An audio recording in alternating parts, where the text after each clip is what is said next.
E aí, moçadinha, belezeira? Sejam bem-vindos a mais um episódio aqui no Vartroy Tech e vamos para mais um respondendo aqui aos comentários ou comentando em cima dos comentários. Pretendo ser bem breve no episódio de hoje, beleza?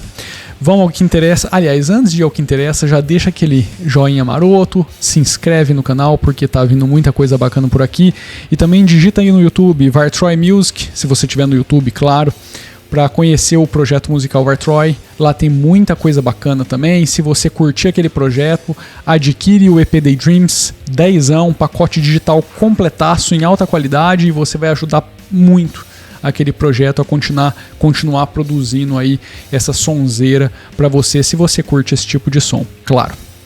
Agora sim, vamos ao que interessa. Bom, vou pegar aqui na ordem dos mais atuais para os mais antigos. Claro que eu não vou conseguir abordar tudo que comentaram aqui nesses últimos tempos, desde o último, mas vamos lá, eu vou lendo aqui no mesmo esquema do outro, tá? Não tem nada separadinho, não. Eu tô pegando aqui na lista, eu vou lendo, vou falando aqui para vocês, vamos fazendo um bate-bola, é uma coisa mais próxima aqui, sem muita frescura de preparação, que eu acho que a ideia desse bloco aqui no canal é justamente essa, beleza? Então vamos lá. O Tips of English, ele comenta em cima de um vídeo onde eu falo sobre os editores de vídeo open source para Linux. Ele fala que o vídeo é muito top, valeu, cara. Ele não conhecia o Flowblade e disse que ia testar. Aí me faz a seguinte pergunta: você poderia me falar se o Olive está funcionando no seu Neon? O meu Neon está na versão 5.16.2 e infelizmente o Olive vive dando crash. Testei a versão Snap, FlatHub, que é o Flatpak, e o AppImage e nada. Cara, eu estou utilizando o Olive desde que eu fiz esse vídeo aqui. Eu nem me recordo a data, eu sei que faz alguns meses já. Eu não consegui utilizar mais nenhum outro depois que eu comecei a utilizar o Olive, cara. Tentei voltar pro KDE Live nessas últimas versões para ver como que tava e tal. Cara, o Olive para mim tá funcionando assim de uma forma inexplicável, tanto para edição quanto para o render. Para ser bem sincero, eu tive um crash com o Olive até agora. Não, mentira. 2 crashes em todo esse tempo, 2 crashes até agora. E um deles eu não estava nem editando. Um deles foi na hora que eu fui carregar um projeto, ele carregou e fechou. Então, assim, eu não posso nem dizer que eu perdi alguma coisa, porque... E o outro crash, eu já tinha salvo o projeto, eu estava só fazendo um apanhadão geral e ele acabou fechando, mas já estava salvo também. Mesmo assim, ele me perguntou se eu queria recuperar o projeto. E boa, entendeu? Não tive. Cara, não sei te explicar. Eu estou usando o AppImage, a versão 0.1.0, que é a que eles dizem estável. Tenho acompanhado o projeto praticamente todos os dias. Eu vou lá ver se tem alguma coisa nova. Eu percebi que desde a data de lançamento de um outro build, que não dá build, você não consegue construir ali, mas desde aquela data o projeto parece que não tem publicado nada novo. A impressão que eu tenho, e pelo menos algumas coisas que eu li, é que eles estão refazendo algumas coisas aí e logo deve vir novidade bacana para todo mundo. Cara, é um projeto foda. O Flowblade, eu cheguei até a brincar um pouquinho com ele, só que o Flowblade tem uma coisa, na minha opinião, que é um pouquinho chata, cara. Você não consegue linkar o áudio e vídeo, pelo menos eu não achei essa opção. Na verdade você até consegue, só que aí você movimenta o outro fica para trás, você tem que mandar ele dar resync. E cara, isso é impraticável, entendeu? Eu tenho que criar um grupo ou um link de áudio e vídeo e operar dali para frente com os 2 blocos me respeitando o que eu quero. Então assim, o Flowblade me travou por conta disso. Se você vai fazer uma edição que não pede esse sincronismo, eu acho que até rola, porque ele é muito rápido. Flowblade, assim, principalmente um computador que não tem tanto poder assim gráfico, ele funciona muito bem. E ele tem uns efeitos muito legais também. Mas, cara, o Olive, aqui no meu Neon, eu estou acompanhando as últimas versões, tá funcionando belezinha. Talvez seja alguma coisa relacionada à sua parte gráfica, porque em modo de edição, até onde eu sei, o Olive usa aceleração via GPU, tá? Ele não utiliza o mesmo engine por baixo ali que o Keyrian Live usa e aquele monte de outro editor usa, que é o Melt, se eu não me engano. Ele usa um engine próprio e ele usa aceleração via GPU. Talvez esse seja o seu problema, por isso que talvez ele esteja dando crash toda hora. Vale a pena aí dar uma pesquisada para saber, tá? Fiquei bastante tempo nesse tópico, mas eu acho que ele era bem importante. Aí depois eu tenho mais um comentário aqui, me perguntando em cima do vídeo do Solos, com Solos 4 com a versão Plasma KDS e aceita DEB. Não, o Solos tem um empacotamento próprio. Por isso que, para quem não entende muito da coisa toda e precisa de algo que não esteja disponível na base que eles estão oferecendo, talvez o Solos não seja a melhor opção hoje, tá? O Gabriel Martins me pergunta sobre qual que seria a melhor opção para um roteador Archer C7 V5, Archer, acho que é assim que pronuncia isso, OpenWRT ou DDWRT. Eu já até respondi para ele, mas só deixando a minha nota oficial aqui em vídeo. Eu acho que vale a pena dar uma olhadinha nos dois projetos e entender qual que dá mais suporte. A verdade é que o DDWRT ele acaba abrangindo uma quantidade de hardware muito maior porque ele não tem a limitação dos binary blobs, né, que é aquela parte fechada do código. Ele atinge tanto soluções proprietárias quanto ele tem integrado dele tanto soluções open source quanto proprietárias. E alguns chips, se você não tiver o proprietário ali dentro, você talvez não consiga gerenciar da melhor forma possível ou talvez nem consiga gerenciar. Então assim, o DDWRT acaba tendo um leque maior de hardware e também um suporte em muitos casos melhor do que o OpenWRT, mas se os dois suportarem o equipamento, vale a pena testar os dois. Instala um, depois instala o outro e vê qual que te dá o melhor desempenho. Pelo menos até onde eu sei, o DDWRT ainda possui uma interface um pouquinho mais amigável do que o OpenWRT. Isso só de leitura. Eu lembro que eu dei uma pesquisada em quase todas as soluções quando eu queria sair do Gargoyle, que eu fiquei muito tempo no Gargoyle. Percebi que eles estavam demorando demais para fazer a atualização, então eu acabei caindo no DDWRT por conta dessa pesquisa. Eu achei que era a melhor solução que a gente tinha hoje disponível para firmware em cima desses roteadores wireless, seja lá o que for, tá? Então a minha opinião é essa. Eu particularmente acabaria, com base na pesquisa que eu fiz, caindo no DDWRT, mas eu acho que se for suportado de forma igual, semelhante nos dois, aí a escolha é o que melhor te atender, sei lá, visualmente ou com os recursos que te oferece. O PC 1000 Grau me pede para dar uma olhadinha na distribuição Bentool. Cara, tá aqui na lista, tá? É que fazer... Eu nem falo mais review, né, nem análise, porque tem umas pessoas chatas que vêm aqui e falam isso não é review, isso não é análise, né? Então, para pegar essas distros e dar uma olhadinha, eu preciso de um tempinho um pouco maior, principalmente porque muitas delas que estão sendo indicadas aqui não são coisas que eu tenho familiaridade, não são coisas que eu utilizo no dia a dia. Então, Karmalah tá na lista aqui, eu vou trazer, tá? Pode ficar tranquilo. Vamos lá, cadê? O Robson PC, eu gosto muito do OpenSUSE, concordo contigo nessa questão do lance da impressão.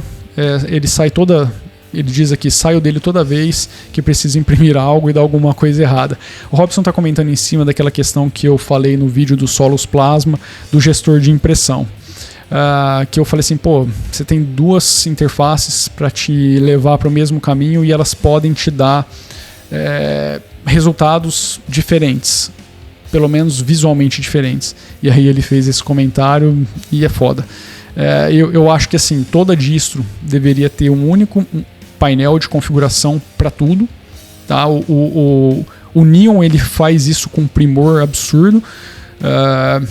Tem outras distros também, o Mint, o Cinnamon, eu acho que também entrega isso muito bem. Mas quando você vê, por exemplo, uma distro como uma distro não, né? Uma distro como o OpenSUSE, que traz o Plasma, que já resolveu isso, e você muda isso a troco de nada, eu não sei. Eu considero, principalmente esse feature, né, o gerenciador de impressão, é meio que a troco de nada, porque o que está ali no Plasma resolve perfeitamente bem aquilo que se propõe a fazer. Então, é isso. Daniel Hills, ele faz um comentário em cima também desse episódio do Solus Plasma. Ele faz um comentário em cima da versão que eu tinha comentado que estava na 5.15.2 e tal, e ele diz que tem disso ainda que está em cima do 5.12 e que aí ele comenta aqui, né, que o Regata, como por exemplo o Regata OS e o Kubuntu, diz também que não consegue utilizar mais nessa versão, porque essa versão mais nova, as versões mais novas do Plasma trouxeram muitas correções de bugs, muito aprimoramento, e eu concordo com ele. Mas tem uma questão aqui, Daniel. Quem está em cima do 5.12, cara, está utilizando o LTS, faz sentido, entendeu? Existe aí uma série de questões que talvez para essas distros faça bastante sentido não ficar subindo. Cara, quem está utilizando o Neon, por exemplo, ou Arch, ou seja lá qualquer distro que traz o Plasma Rolling Release, sabe a quantidade de update que a gente está recebendo por semana. Tem semana que todo dia tem bastante atualização, entendeu? Então, assim, eu acho que é uma questão de público-alvo. Concordo contigo que, para quem já utilizou na 5.16 voltar para 5.12, parece que você está voltando milhares de anos para trás. Mas é uma questão de público. E só complementando aqui também, eu já vou aproveitar, deixa eu ver o nome da pessoa, o Otávio Schwank. Ele já me falou como pronuncia o nome dele e eu já esqueci. Ele fez um adendo aqui, reforçando aquilo que eu já tinha previsto, né, que o Solus 4 na versão Plasma, se você fizer todos os updates, ele já está te entregando a última versão disponível do Plasma. Então isso daí já resolve também essa questão. O Arthur HK pediu para eu fazer um vídeo com Arch Linux rodando Plasma. Cara, vou fazer. Mas eu não sei, o lance é o seguinte. Quem está vendo os vídeos com o Neon rodando Plasma não tem muito o que ver no Arch rodando Plasma, porque não tem nada que tenha pacotes mais atualizados do KDE, do projeto KDE, quanto o Neon, entendeu? O Neon é basicamente o carro-chefe que vem carregando tudo isso hoje. No Arch a gente vai ter todo o restante dos pacotes atualizado, kernel mais novo, o gerenciador de pacote deles, talvez. E... Ixi, tá tocando o celular aqui, hora maldita. Mas fora isso, não sei, cara. Sinceramente, quero fazer, mas não sei se faz muito sentido, tá? Porque é meio que chover no molhado trazer isso para cá. É o mesmo lance do Solus aqui, não tem muito o que dizer a respeito. A gente não tem modificações consideráveis, a não ser que o Plasma tá chegando ali um pouquinho mais tarde do que no Neon, e a gente tem todo o restante das coisas, mas isso é do Arch, não tem nada a ver com o Plasma. Então eu não sei se realmente valeria a pena bater nessa tecla agora. Talvez um pouquinho mais para frente, trazendo o Arch como uma amostra das novidades do Plasma e não o Neon. De repente um diário de bordo com o Arch ao invés do Neon. Vamos ver, tá? Vamos ver. Vou pensar aqui, tá? Vou dar uma esquematizadinha aqui. O que a gente tem mais aqui? Vamos dar uma olhadinha. Tá, tem uma sugestão bacana de um usuário chamado Red aqui que apareceu aqui no canal. E ele comenta no vídeo do Spotify, no episódio do Spotify, que ele faz as instalações de aplicativos dele por um site chamado linuxappstore.com. Cara, massa o site, achei muito bacana. Ele concentra ali pacotes Snap, pacotes Flatpaks, e aí você clica no pacote, ele te direciona para o site, para o FlatHub ou para a Snap Store. Eu achei bacana, achei interessante, não conhecia esse Linux App Store. Achei realmente bacana, valeu pela sugestão, estou compartilhando aqui com a galera. Então é linuxappstore.io. Vamos descendo um pouquinho mais para a gente ir finalizando aqui. De novo o Tips of Linux, ele comenta também em cima desse episódio do Spotify que ele não conhecia as diferenças do Flatpak, do Snap. Eu falei naquele episódio de forma bem resumida, tá? Não entrei em detalhes técnicos dessa questão toda. E aí ele também faz uma pergunta de como, eu acho que foi ele, tá? Eu tô dando uma passada bem... foi ele mesmo. Ele pergunta sobre a questão visual, né? Por que às vezes a gente tem ali... ele não obedece, esses empacotamentos não obedecem o layout do sistema e tal. Isso no Plasma está praticamente resolvido. Para quem usa GTK, até onde eu sei, no Flatpak você não tem esse problema. Hoje também não tem esse problema com o Plasma. E se você estiver utilizando o Snap e isso está acontecendo, teve um vídeo, acho que foi um diário de bordo, que eu comentei. Esse novo feature, ele saiu, se eu não me engano, na versão 5.15 do Plasma. Ele foi oficializado, foi trazido como um feature importante e tal, que resolvia essa questão. Se eu não me engano, era XDG alguma coisa. Eram 2 pacotes que você precisava instalar, eu não me recordo agora, mas se você procurar aí o meu vídeo do Plasma 5.15, eu tenho quase certeza que é ele. Tá? Vai lá no diário de bordo e dá uma olhadinha no 5.15, que deve ser ele. E você só tem que instalar esses 2 pacotinhos, reiniciar o sistema e provavelmente a grande maioria dessas quebras aí deve se resolver. Tá? O que mais a gente pode dar uma olhadinha aqui? Teve um outro inscrito, não sei se é inscrito, né? Uma pessoa que apareceu por aqui também em cima desse vídeo do Spotify, o Tech Tudo Libre. Ele comenta que o Spotify dele, na versão 19.04, fica pulando as músicas de 30 a 40 segundos. Velho, duvido que isso tenha a ver com o sistema operacional, não faz muito sentido. Mas tenta utilizar na interface web e ver se acontece a mesma coisa. Cara, eu não uso o aplicativo instalado, eu utilizei o Spotify como um exemplo porque muita gente, muito cliente meu precisava do Spotify, então eu acabei utilizando isso aqui como uma demonstração, mais para mostrar as formas de instalação, como pode ser simples utilizar um pacote e mudar hoje para várias distribuições diferentes e ter aquele pacote disponível. Mas dá uma pesquisadinha nos fóruns e veja se tem alguma coisa realmente que está relacionado à versão 19.04.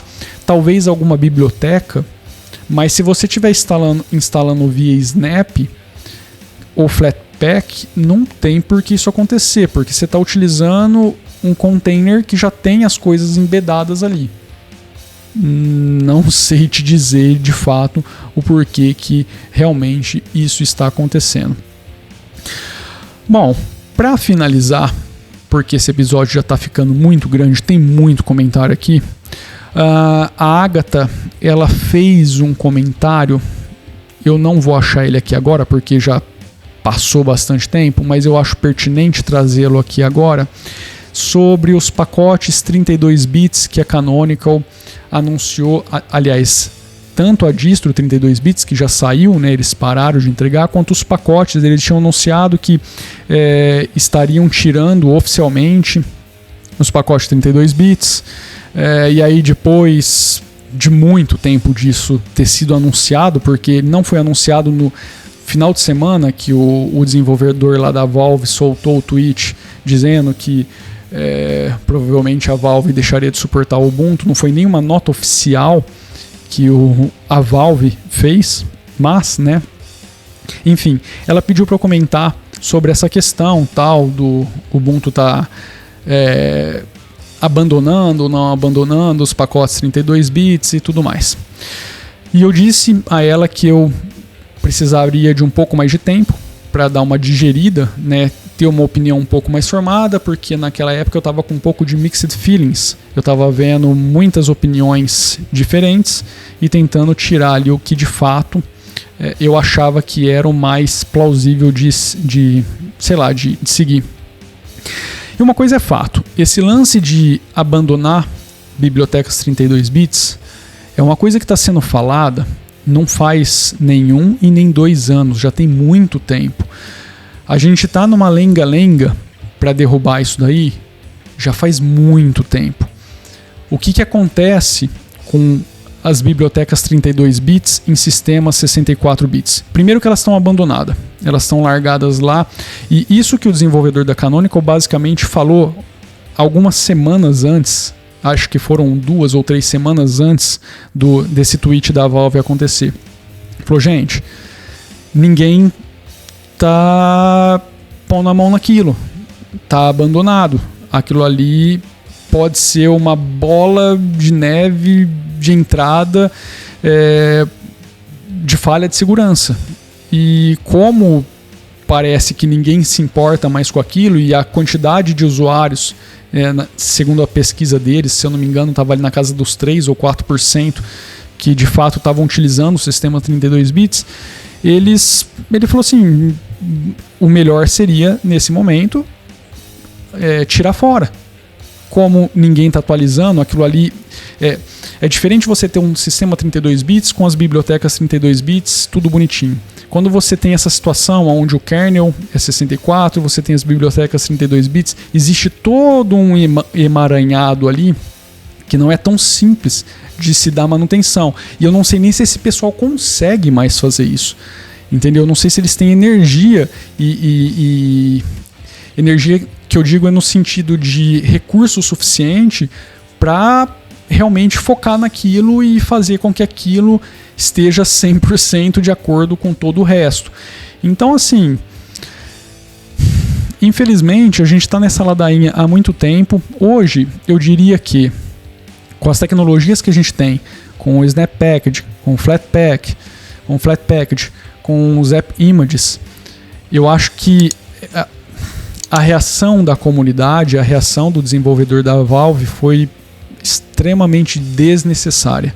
Tá? Eu acho que esse poderia ser o momento onde as pessoas que estão mais envolvidas com esse tipo de coisa, tá? Eu não digo usuários que não têm o conhecimento técnico, mas pessoas que estão mais envolvidas, principalmente uma pessoa como o desenvolvedor da Valve, se juntar com os caras e falarem assim, cara, vamos ver como que a gente pode achar a melhor solução para que a gente não seja prejudicado, porque uma coisa também é fato.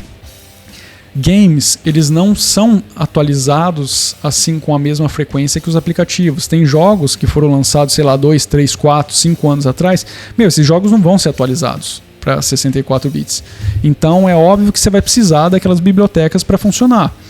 Mas o que eu quero dizer é o seguinte, hoje a gente tem recurso suficiente para conseguir tirar esse problema do sistema operacional, porque isso é um problema que ataca o sistema operacional, encapsular isso numa solução para atender estritamente aqueles tipos de aplicativo que realmente precisam daquilo.